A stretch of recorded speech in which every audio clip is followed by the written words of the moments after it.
Hi, everyone. I want to thank you for coming to today's Grand Rounds. My name is Christine Lee. I'm a research professor in psychiatry and behavioral sciences, and I am very happy today to introduce Dr. Kristen Lindgren, our speaker for today.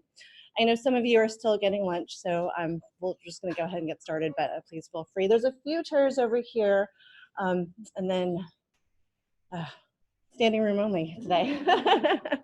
But I'm very excited to be here today to introduce Dr. Kristen Lindgren.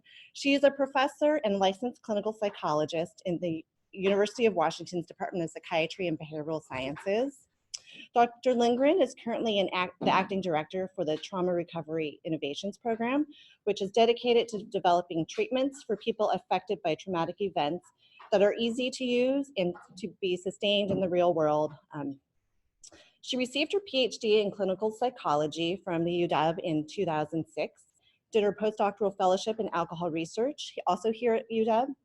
In 2008, she took a position as an assistant professor in psychology at the University of Richmond and returned to UW in 2010 to our department. Her research interests include addictions, PTSD, sexuality, and relationships. One line of her work focuses on implicit cognitive processes that contribute to the development and maintenance of substance use and misuse in psychopathology. A second line, which she's going to talk about today, focuses on identity and self-concept processes related to substance use and misuse. Support for her work has been provided by the National Institute on Alcohol Abuse and Alcoholism, the National Institute on Drug Abuse, and the UW Alcohol and Drug Abuse Institute. And the title of Dr. Lindgren's talk today is Putting the I Back in Drinking, the Importance of Identity as a Risk Factor for Hazardous Drinking. So I'd like to introduce Dr. Kristen Lindgren.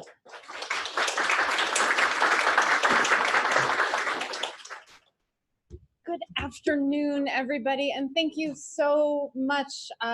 Wow, we have not enough space in this room, so please, there are some seats up in the front. And similarly, if standing up is not your thing, I will not be offended if you step out at all. Please, you need to do and keep yourself comfortable and do all of those good things. I'd like to thank Christine for the introduction. It's really an honor to be here today, and I'd really like to thank the psychiatry department for giving me the opportunity to give a Grand Rounds presentation. Before I get started, I do want to acknowledge my collaborators, my trainees, and lab alumni, and my mentors, because without them, the work that I'm going to be telling you about today wouldn't be possible. I also want to thank some of my family and friends who made it here today. You have heard me talk about this research for a good decade now, and I really appreciate you being here. Most importantly, I'd like to thank the program and the center that I'm a part of, the Center for the Study of Health and Risk Behaviors, and the Trauma Recovery Innovations program is just an absolutely outstanding research home. It's a wonderful place to be professionally and personally, and I'm very grateful to be a part of it. And I have an incredible team of undergraduate research assistants and volunteers, and a wonderful research coordinator, and literally all the data that I'm going to show you today. I couldn't show you any of it without the work that they do, and I am so lucky to have such smart people as part of my team. And finally, I'd like to thank NIAAA and NIDA, who funded my research since 2006. I thought I'd start by giving you an overview of what I'm going to talk about today. I'm going to start with a brief introduction. I'm going to tell you a little bit about who I am and the gaps that motivate the research that I do. I'm going to walk you through a set of data that I hope is going to convince you that we need to start paying attention and more attention to self-concept and social identity in the context of alcohol use, problematic alcohol use, and I would argue addictions more broadly. And I'm going to tell you briefly about where we're going with drinking identity, including a clinical trial that we've recently launched. So to start, when I reflect on who I am and what I do, at the end of the day, it's teaching. And my experience and my own practice in teaching comes from my very first teachers. And those very first teachers for me are my parents. They were public school teachers. My dad was a high school science teacher. My mom was a middle school English and reading teacher. And what I learned from them, among many things, is how actually to be a good teacher. And what I saw them do was to attend to both the fine details. So, do you know what your parts of speech are in the sentence, Kristen Page? Did you use the correct constant in this equation? As well as the big picture. What is it that you're actually trying to say in this sentence or paragraph? Or what does this result actually tell us about gravity or some kinds of forces in the natural world? And what I saw them do was to constantly move back and forth between these levels of inquiry when they worked with their own students, with my sister and me, and it made them incredibly effective teachers. And this kind of dialectic, right, this need for both detailed knowledge and the big picture is something that I've really sought to keep in mind in all of my work. It informs my research, my clinical work, and my practice. I am lucky enough at the University of Washington that I get to play in 3 different sandboxes. That's one of the things that I love most about my job. I'm a clinical psychologist, and I get to be a teacher, and I actually get to do some traditional classroom teaching. I get to provide group and individual clinical supervision. I also get to provide ongoing consultation to some fabulous providers over at HCSATS, a couple of whom are here. Thank you. We're going to talk about something very different today than what we normally talk about in consult group. I'm also a practicing clinician, and I'm an attending psychologist at the UW Outpatient Psychiatry Clinic. And there, in addition to providing direct clinical care, I get to work with lots of other providers throughout the entire system. And perhaps, and in fact, most relevant to this talk, I'm also a researcher. Got an active portfolio of grant-funded research, and the majority of my work focuses on cognitive mechanisms that underlie substance use. I do have another line of my research that looks at PTSD and the intersection of problems from trauma exposure and substance use, and that's not something I'm actually going to talk about today. But one of the things that really has stood out to me across all of these roles and these different sandboxes that I get to play in is about the gaps that we have in substance use treatment and in mental health care more broadly. And these are the gaps that actually motivate my research. And as many of you know, we have an incredible gap between the amount of people who need care and the amount of people who actually receive care. And so if we look at this globally, more than 78% of individuals with alcohol use disorder, for example, do not actually receive treatment. And this gap persists in the United States. We don't have, and we will never have enough providers to provide one-on-one therapy, which is what I'm often thinking about. And most of our substance abuse and mental health care treatment isn't actually evidence-based. Most of it tends to happen in primary care, where providers often don't have access to specialized trainings. And across the board, we really have tremendous disparities in the quality of and access to care that individuals have. And I think a place that really underscores this is the recent report from former US Surgeon General Vivek Murthy. And this really underscores what it is that we face domestically. We have incredible financial costs associated with alcohol use disorder and substance use disorders more broadly. And we have incredibly high numbers, right? If we look at this rate, these rates are comparable to the number of individuals who suffer from diabetes, and it's more than 1.5 times the annual prevalence rates of cancer. And I don't think many of us are often used to thinking about substance use and alcohol use problems in this way. And we also have an incredible treatment gap, with only 10% of individuals getting specialty treatment. So what I'm going to talk about today is I'm going to highlight one line of my research that seeks to make inroads into bridging these gaps. What I'm going to talk about specifically is the line of my research program that focuses on cognitive factors in hazardous drinking, and a particular cognitive factor that from my standpoint was overlooked and a key gap in and of itself: aspects of the self-concept related to alcohol and identity or drinking identity. And what I want to kind of orient you to is that this journey is going to start really on the bench side of things, right? So as somebody who really thinks of herself as an experimental psychopathologist, this is really about starting in the lab and what does it take from an idea to start to push it out, to start considering questions of treatment development. And so I'm going to walk you through what that journey looks like. Most of my substance use and misuse research is linked to dual process models of substance use. And these models are a heuristic, they've been criticized, but they are a useful starting point. And in particular, what they do is they emphasize different kinds of cognitive factors that are important for predicting behaviors, including drinking.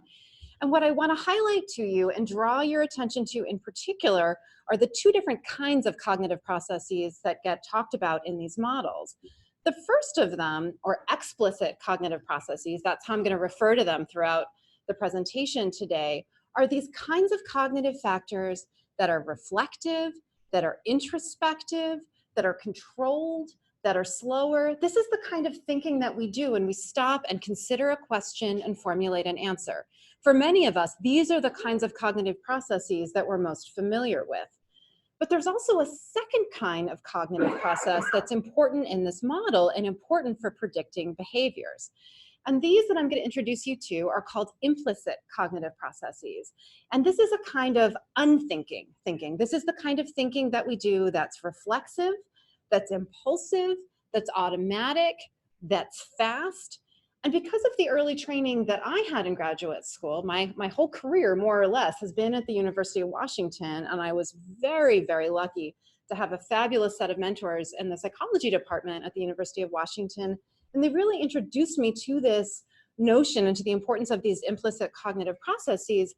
And I really got fascinated by this. And so the question I started asking is, if and how can we apply these kinds of processes and what we know about these processes to the substance use domains? When I started doing this was in about 2008, this kind of area and thinking about these models more critically had been about for about 5 or 6 years at this point in time. I was really curious about this. And when I looked at the literature, on the one hand, it was a relatively young field, about maybe 6 years or so of active research interest.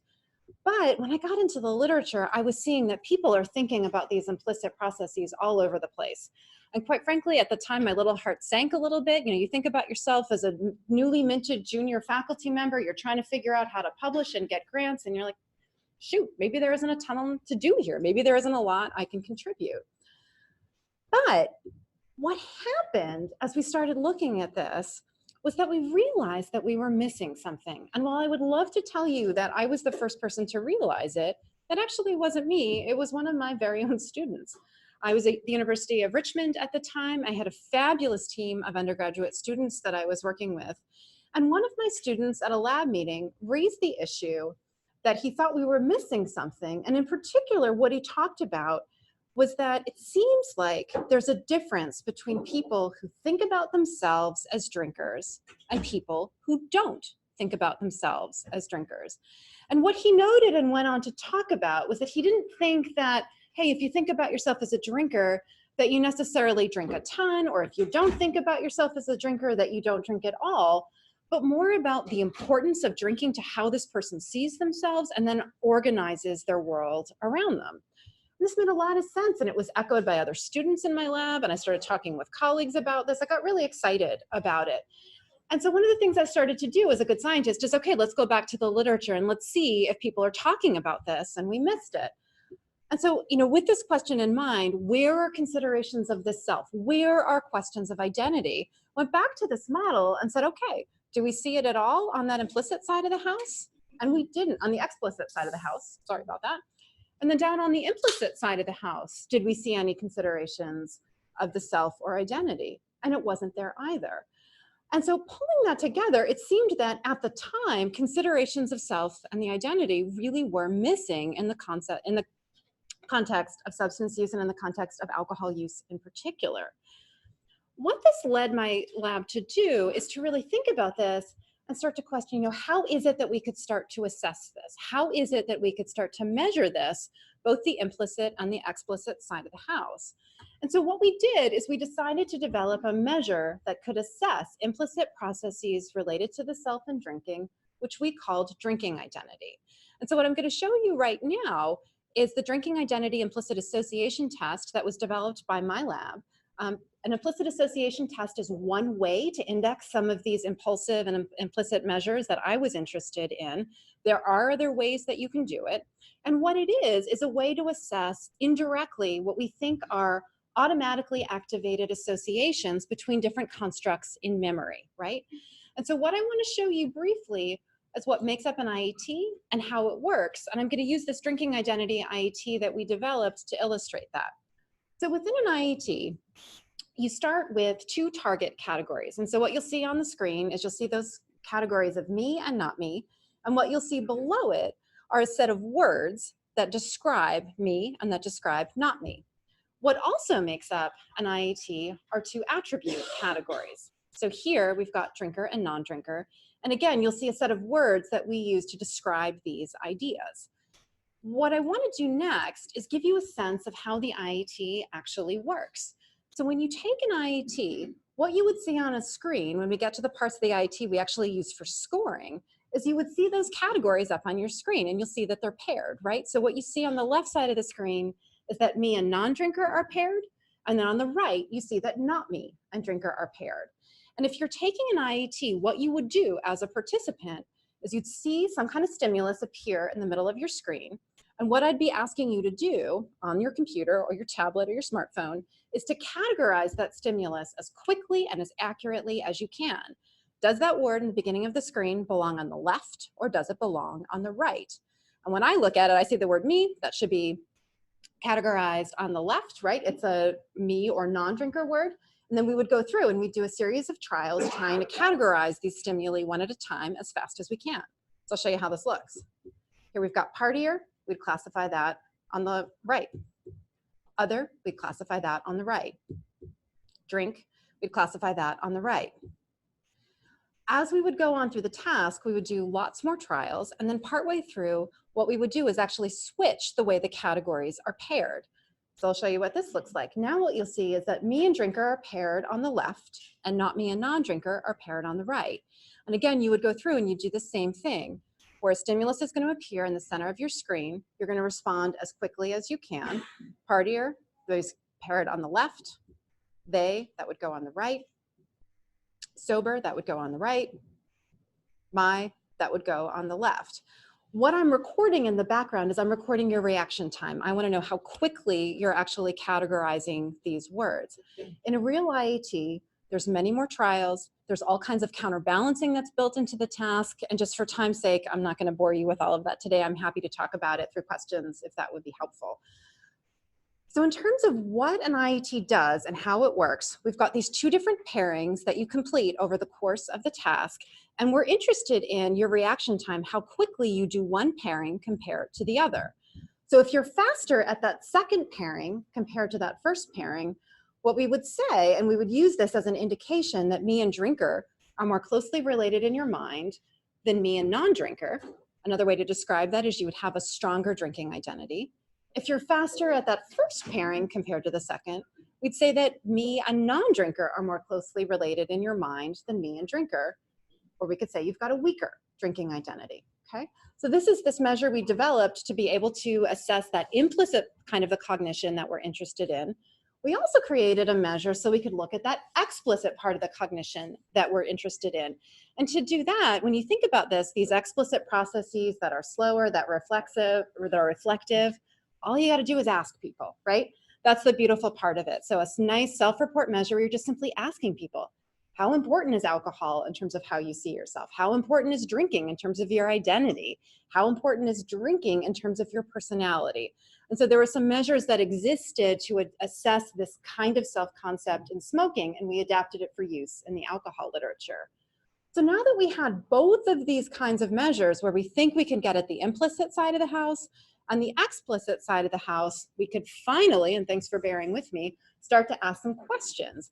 And we could start to ask some questions about whether or not how you see yourself in relation to drinking, does it actually tell us anything about what you do in relation to drinking? Does it actually tell us anything important or meaningful about your behavior? Because if it doesn't, right, game over.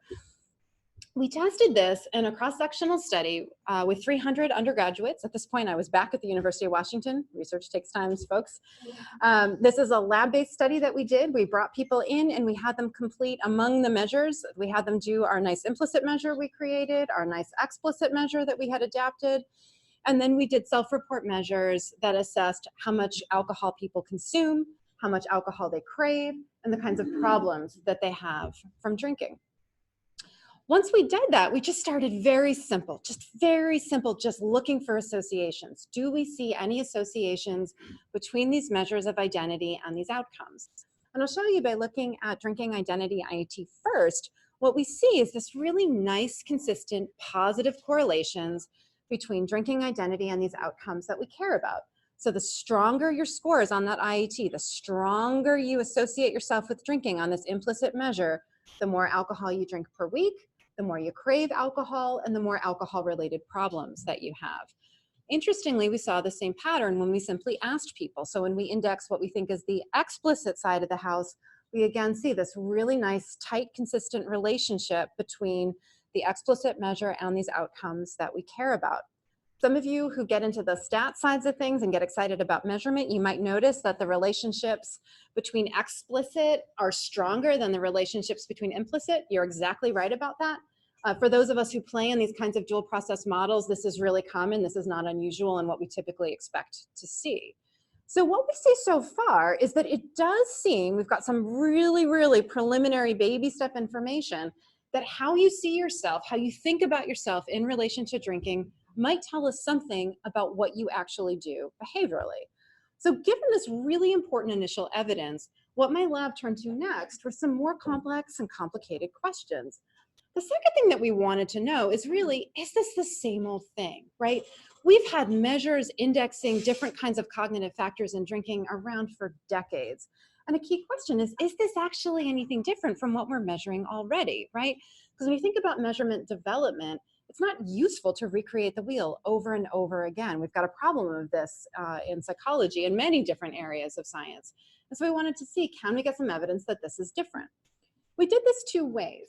The first way that we did this is we wanted to understand whether or not the implicit measure of drinking identity and the explicit drinking identity measure were both helpful, were both important, right? It's a lot easier to simply ask someone, how do you see yourself in relation to drinking? Is drinking important to you? Than it is to complete an IET. It took me 5 minutes to explain an IET to you, and I have to have specialized gear if I'm going to administer it to you. And even though theoretically both should be important, we've got lots of times we test theories and it don't actually add up, right, when we actually do it. So we needed to actually check that out. So what you're going to see now are the results of a series of regression models where we wanted to look at the extent to which both the implicit and explicit measure contribute when we're looking at them at the same time. Are they both giving us information that's helpful and that's useful in terms of predicting these outcomes? So when we look first at drinks per week, what we see is that both the implicit and the explicit measure of identity are predicting outcomes, right? So they're both still significant when you're taking them into account at the same time. What this tells us is that they both seem to predict something important in these outcomes. It's not that one knocks out the other. We find that this is true as well for alcohol craving, and it's also true for alcohol-related problems. So what we're seeing again is really consistently across the board that both the implicit and the explicit measure seem to predict these outcomes, and they both seem to play a role in predicting these outcomes. Once we'd done that, we also wanted to go back to the larger literature and thinking about these implicit processes related to alcohol. When I started out the talk, I had said, hey, I started looking at this literature and my heart sank a little bit because people had gotten there long before I did. And so the question was, when we think about other ways that people had indexed cognitive factors that were implicit related to alcohol, I again wanted to know, does this drinking identity IAT capture something different, or is it telling us the same thing that these other measures are already doing? Because again, if they're already doing that, let's not introduce a new measure for the sake of a new measure. Let's use what we have already. When we did that and we looked at how the drinking identity IT performed relative to these other implicit measures that had been developed, what we see again is that the drinking identity IAT holds up. It's still predicting something different, something unique after we control for those other implicit measures. That's true for drinks per week. It's true for alcohol craving, and it's also true for alcohol-related problems. So again, what we're seeing is that these implicit drinking identity measures are predicting these outcomes consistently, right? And that seems to be capturing something different. So what we've seen so far is that how strongly you identify with drinking tells us something about how much you drink. And so far, we've got some evidence that it doesn't seem to be capturing the same thing that we've already been measuring. This was really promising, which led me to wonder whether or not these findings replicate and extend. Many of you may be aware that within psychology and within science more broadly, we've got a reproducibility problem. We've got a problem about replication. And so the question in essence, and a place we want to step, is that is this something that's just really specific just by chance to the University of Washington students that came into our lab, or is this something that happens other places and across other populations?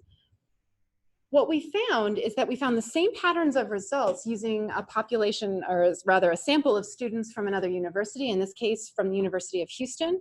We again find these same patterns. And that was particularly of interest to us because the University of Houston has a really different student body demographic compared to the University of Washington. University of Houston, last time I checked, is the most diverse from a racial and ethnicity standpoint college in the entire country. And so it's a really interesting place to see if this holds up. Similarly, compared to University of Washington, there's a lot more commuter students that happen there. So again, this isn't just something about being at a campus where there's a lot of students who either live on campus or live in the vicinity. We also were interested in knowing, does this actually extend to a different population, right? Does this go beyond college students? And I'm going to show you, or just summarize results from a large web-based sample that indicated that both these implicit and explicit measures of drinking identity predicted risks of hazardous drinking across a much broader age range. So this doesn't seem to be just about college students or young adults who we know developmentally tend to be very focused on questions of identity, right? So in this sample, we've got non-college folks and we've got folks who are much older, and we're again finding the same pattern. So what we've seen so far, again, how strongly you think about or identify with drinking tells us something about how much you drink. It doesn't seem to be the same thing. And it seems to replicate and extend, right, beyond just university students in Washington State. All of the previous work that I've shown you is cross-sectional. And so my methodologists in the room are like, that's fine, Dr. Lindgren, but how does this actually play out over time, right? Does this actually tell us about something about what someone will do in the future? And so that was the next question that we wanted to ask. And the data that addresses these questions comes from one of my R01 grants. And as part of that grant, what we did is we followed a sample of approximately 500 undergraduate students for their first 2 years of college.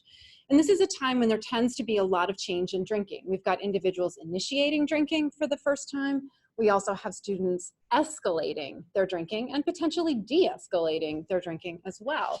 And what we did in the study is we assessed a number of cognitive risk factors, including drinking identity over time. You'll notice it's very structurally similar to the earlier work that I've talked about. We've got our implicit and explicit measures of identity. We've got a bunch of other cognitive factors in there that we want to look at this in relation to. And the big difference here, again, is this repeated assessment. So every 3 months, we're asking individuals to complete these measures for us for a total of 2 years, and we're doing 8 assessments over the course of the study. So when we did this, and we really wanted to ask this question of how does drinking identity predict over time? What is it that we found? Well, what we found is that drinking identity predicted changes in important drinking outcomes over time. Drinking identity in particular predicted increases in alcohol consumption. It predicted increases in alcohol-related problems, and it also predicted increases in risk of alcohol use disorder. So essentially what we're seeing is the same pattern of findings that we found with the cross-sectional studies, but it turns out it's actually holding up over time.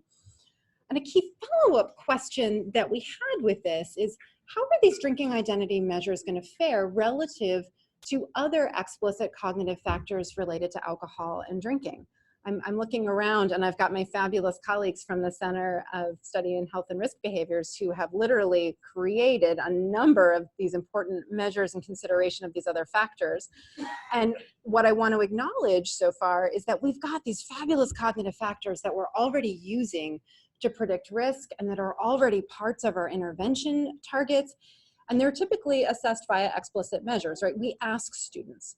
We ask students about things like social drinking norms, right? How much are people drinking around you? We're asking people about what they think alcohol will do, alcohol outcome expectancy, the effects of alcohol. We ask people about their motives or reasons for drinking. And these are fantastic risk factors, and they're places where we can also intervene, right? And so the question again that I was getting asked by reviewers over and over again, and it's a good question, is drinking identity, whether measured explicitly or implicitly, different from these things? And that's what we needed to test and look at. And when we did that, what we found is that drinking identity, after you control for social drinking norms, still predicts outcomes that we care about. It still predicts how much you drink and how many alcohol-related problems you have. That's also true for alcohol outcome expectancies, and it's also true for drinking motives, right? So again, what we're finding is that this is something different, not just on the implicit side of the house, but also on the explicit side of the house. We also wanted to understand if and how changes in drinking identity itself might lead to changes in drinking and vice versa, right? If we think about something and we think about, hey, we want to address the treatment gap and we want to think about this as something that you could ultimately leverage or target, we need to know that it in of itself will change, right? And so far what we've done is just treated it statically as if it's this unchanging thing and it can tell us about what you're going to do at the same period of time or what you might do going forward. We also want to know if you change your drinking, will the identity itself change? Or if your identity goes up, does this give us a sense that your drinking is going to go up? And so to test this, what we did is we looked at, here I'm going to show you on the implicit side of the house, we used our drinking identity IAT measure, and we looked at people as a function of their drinking risk category. NIAAA has this really nice way to kind of characterize people as drinkers. And you've got your non-drinkers, which is pretty self-evident, people who don't drink at all, and then people who are low versus higher risk. And what NIAAA does is it's thought about its criteria and pulled in all kinds of wonderful scientific data, is thinking both about how much are you drinking on any given time and how much are your total drinks per week. And what we did with that is we wanted to know, so here's our fancy cross-legged panel model for the statisticians in the room. We wanted to know, going back over here, if your drinking identity IAT score goes up, do you have a subsequent increase in moving up a category? Will your membership in any given drinking risk category go up? Similarly, if your membership in any drinking category changes, if you move up or down in risk, do we see a subsequent change in your drinking identity, right? And so that's what this measure is, this kind of a model is allowing us to test.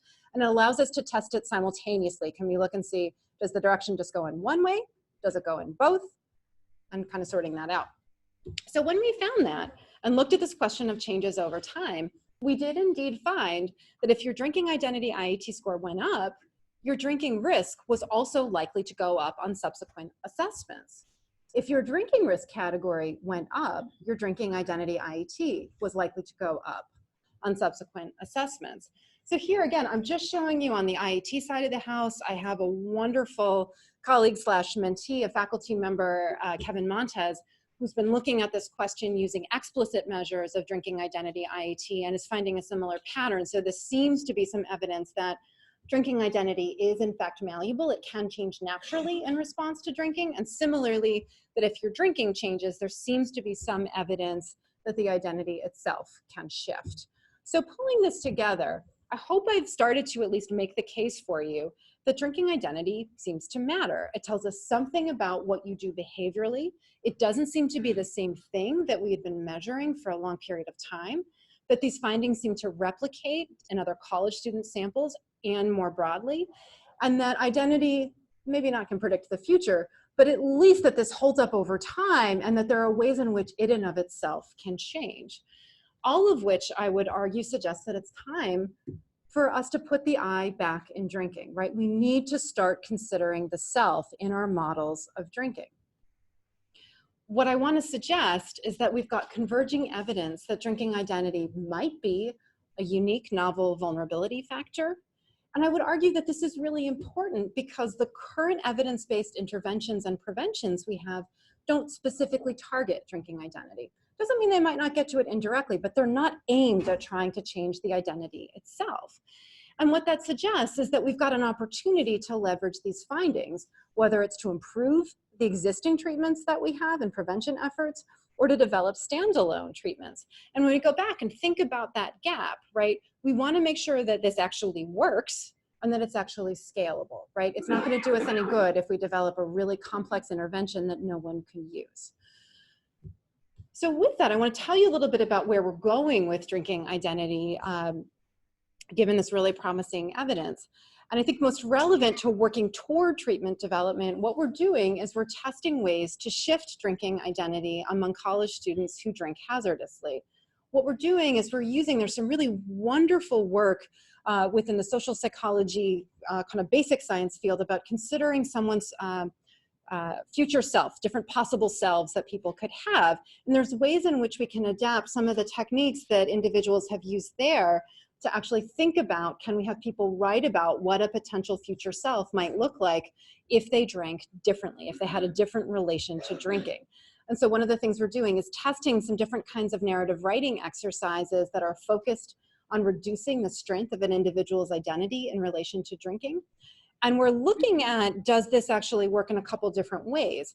We're testing efficacy in the moment by actually having individuals, after they do this writing a couple of times, we bring in their most favorite alcoholic beverage and we put it in front of them. And we actually have them do all kinds of things to try to get all of their senses engaged as much as possible with this beverage, and actually ask them to report on their craving. And so we want to see, if we do these kinds of interventions, can we actually reduce craving? We also want to understand whether or not the identity itself changes, whether measured implicitly and or explicitly. And we also want to know if you can manipulate this a little bit just in the lab, do you actually see any subsequent changes in drinking? And so this, in essence, is the clinical trial that we just launched. What we're doing, we're recruiting right now, we're using some online screening, and our goal is to enroll 328 college students who are hazardous drinkers. I believe we're up to about 85, 86 participants so far. And then they come into the lab and they do 3 weekly sessions where we ask them to complete a baseline assessment the first time they come in. Then they complete a narrative writing exercise that I just gave you a little bit of a feel for. And we ask them to write for 20 minutes to really think deeply about the self that they might be, either in relation to drinking, changing that identity, and our control condition for this age group, it's all about the smartphones. And so we ask them to think about smartphones as the other, for those of individuals who end up in our control condition. And then again, at the end of their third session, we do this cue reactivity task where we bring in their favorite drink and we want to look and see if there's any differences in reactivity to their favorite alcoholic beverage as a function of which condition they were assigned to for these writing exercises. We've got a longer term follow-up where we have these online assessments where we're asking them to report about their drinking identity, report about their behaviors, and we look at them 2 weeks after, we look at them 4 weeks after, and we look at them 3 months after, right? And so this is a way to really think about as kind of a combined experimental study / stepping towards an intervention of, can we change anything in the lab? And if so, how far out will it go? So that we think about later intervention development, where ideally people are not coming into the lab. What does this look like and how are we gonna have to bend it or tweak it over time? The second part, and I thought actually, I'll give you an example of some of the things that individuals are writing when they come in. It's really been fascinating to see when you ask them to imagine the self in a different way. And these are folks who are coming in who drink quite heavily, even though as college students, they would say, no, no, no, we don't. What they say, and so I kept this all in the individual's words. I didn't make any changes to spelling or whatnot, but you know, I hope to be a low risk drinker so I can be a better and more responsible friend, partner, and daughter, since I will be able to make decisions that are well thought out. Additionally, I will be able to handle tough situations better, since I will picture myself as a healthier and more conscious person who can make mature decisions and is aware for her surroundings. I also believe my mental health will improve tenfold, and I will be able to provide everyone around me with more helpful and sustainable advice, and I will feel more connected in my relationships. My relationship will further improve with my closest friends, since they won't feel like I'm using them for alcohol and parties. And so this individual actually wrote for 20 minutes. And so if I showed you this individual's entire narrative, it would be 3 more slides about this long, but I just wanted to give you a preliminary feel for what some of this writing looks like. The second part of the grant we're doing, so we're stepping towards this intervention development, is that we've got a longitudinal study that we just wrapped up the data collection for. And with this, we've recruited individuals who are drinking hazardously up until the end of college. So we caught them right before they graduated. And then what we did is we followed them for 2 years after they graduated. And this is a really interesting time, because what we know from big epidemiological data is that many individuals who are still drinking hazardously when they graduate will actually transition out of this heavy drinking on their own, right? for better or for worse, there's this natural transition out. We can look at it as it's a great thing that this is normal in development, that people reduce it. On the other end, when we think about the treatment gap, it potentially means there's a lot of people who are having to change on their own, but there certainly is a change process that's happening. And we're interested in understanding whether or not drinking identity either indexes or can predict that change. And so that's part of what we're doing there. Thinking more broadly, one of the things that's been really exciting for me in terms of this line of research is that drinking identity is having a broader impact. There's this wonderful website that I recently joined the science directorate for, Project Implicit Health, Mental and Physical. And this is a website that's really interested in these implicit processes that I've told you about, but not just in relation to drinking, but in terms of mental health more broadly, substance use more broadly, and important health behaviors. And it's a place where individuals can just go to the website, they're curious about implicit processes, answer some questions about their own mental or physical health behaviors. And it's a great way to kind of understand how these different factors are important. And the Drinking Identity IAT is part of that website, and it's part of the places where we've got that data set before with 11,000 individuals. And so it's a place to get these really rich, big data sets to be able to understand how this plays out. Another thing that's really exciting about it, some of you may know that NIAAA is interested in developing its own RDoC style criteria to really think about how do we assess and what are important processes in addictions. And drinking identity is being evaluated as a potential candidate mechanism. So there's currently some extramural studies going on, intramural studies at NIAAA, where they're evaluating whether or not drinking identity measured implicitly or explicitly might be something that's useful to put into this neuroclinical assessment or these criteria down the road. So we'll see. It may be that it's helpful in some circumstances and not others. We'll find out going forward. So with all of that, I again want to say that, I think this is a place where we think about cognitive factors related to drinking. What we've realized is that there was a gap, right? There's a gap not just in terms of people's access to care and access to treatment, but there's also can be gaps in our theories. And that this was a place where there was a gap in our theory where we really weren't thinking about the importance of how people see themselves, the importance of how people identify. And with that, I'll wrap up and take some questions.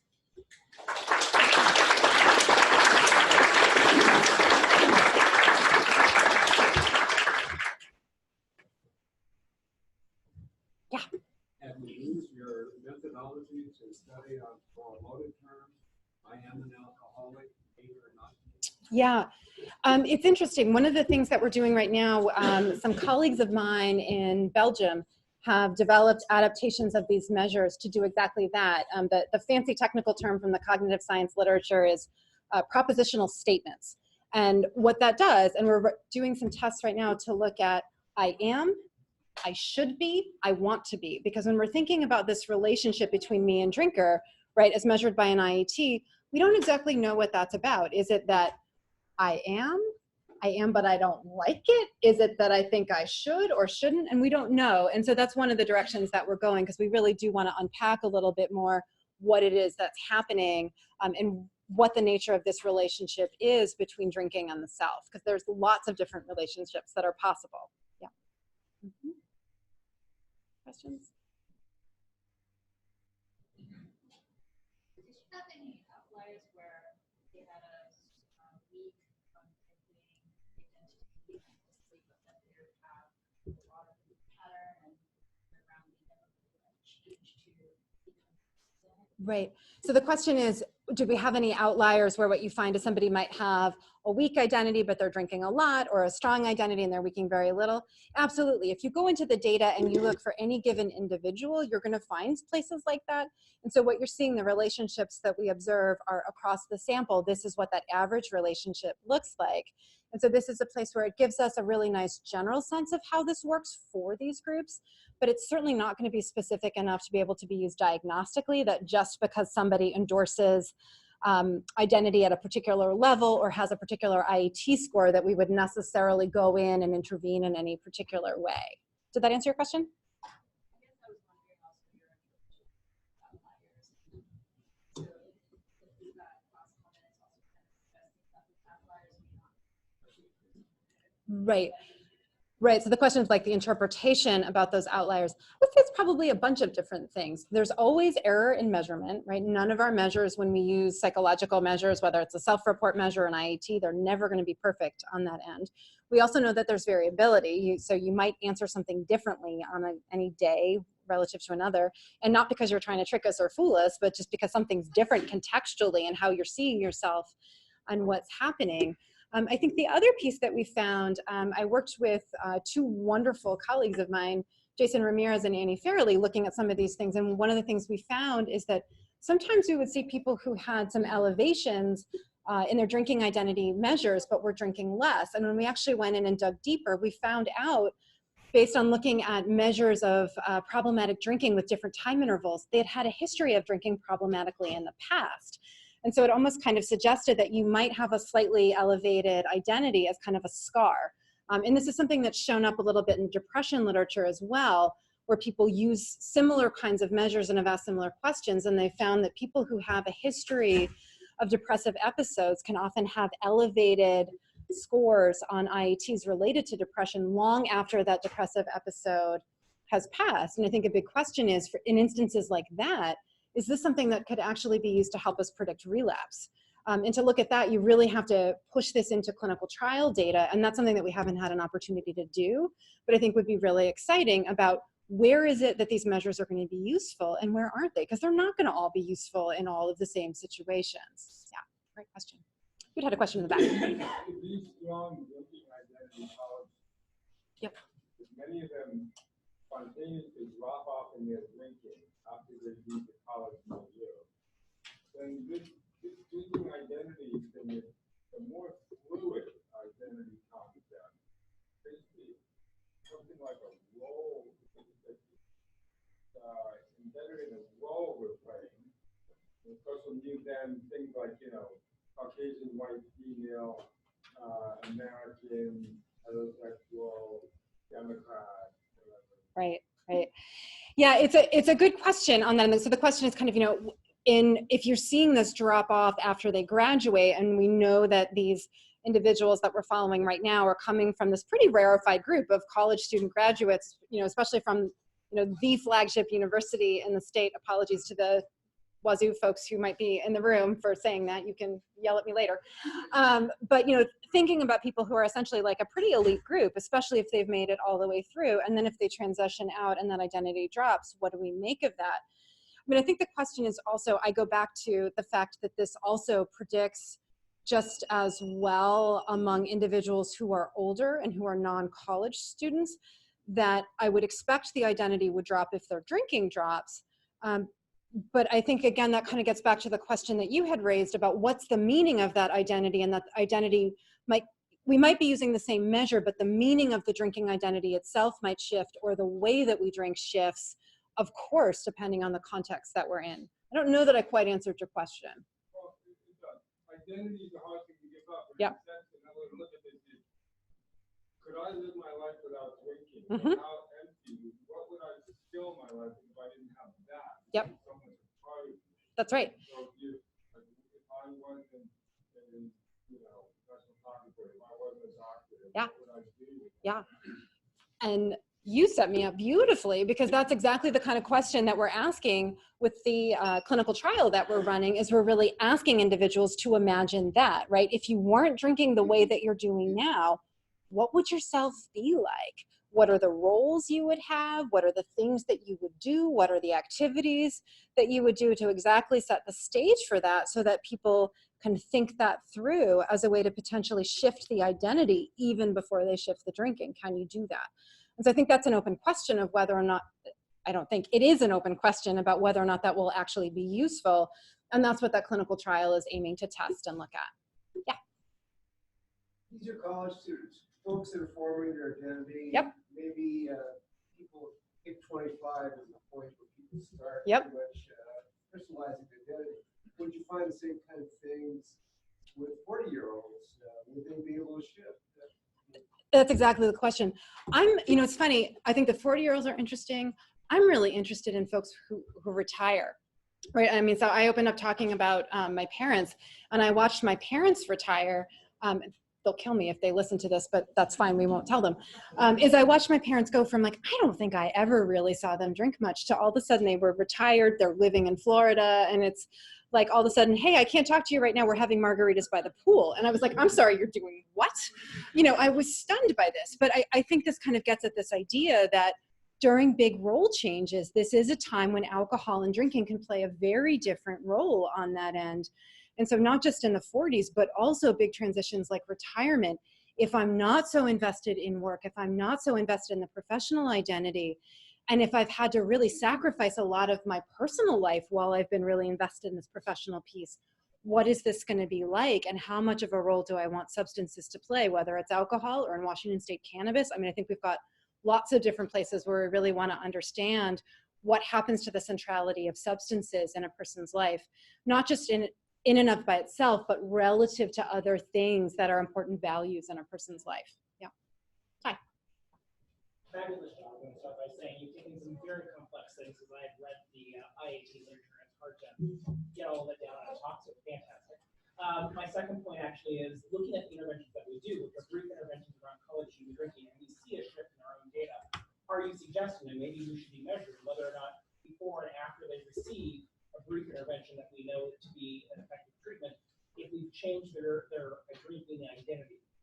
I'll give you $10 if you would. Yeah, I do. I mean, I think it would be a really helpful thing, is thinking about ways to build some partnerships to look exactly at that, because it's, again, this question of like practical utility. If it turns out we can do it in this other way, great. In the same way, it's interesting, when I look at the narratives that I'm seeing so far, I'm seeing people talking about motives, alcohol expectancies, motivations for change, protective behavioral strategies, and I'm just asking them to imagine a different self.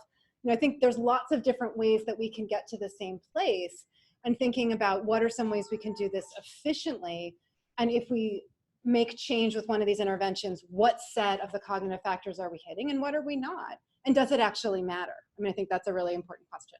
Yeah. Final questions? All right. With that, I will say thank you, and we will close ourselves out.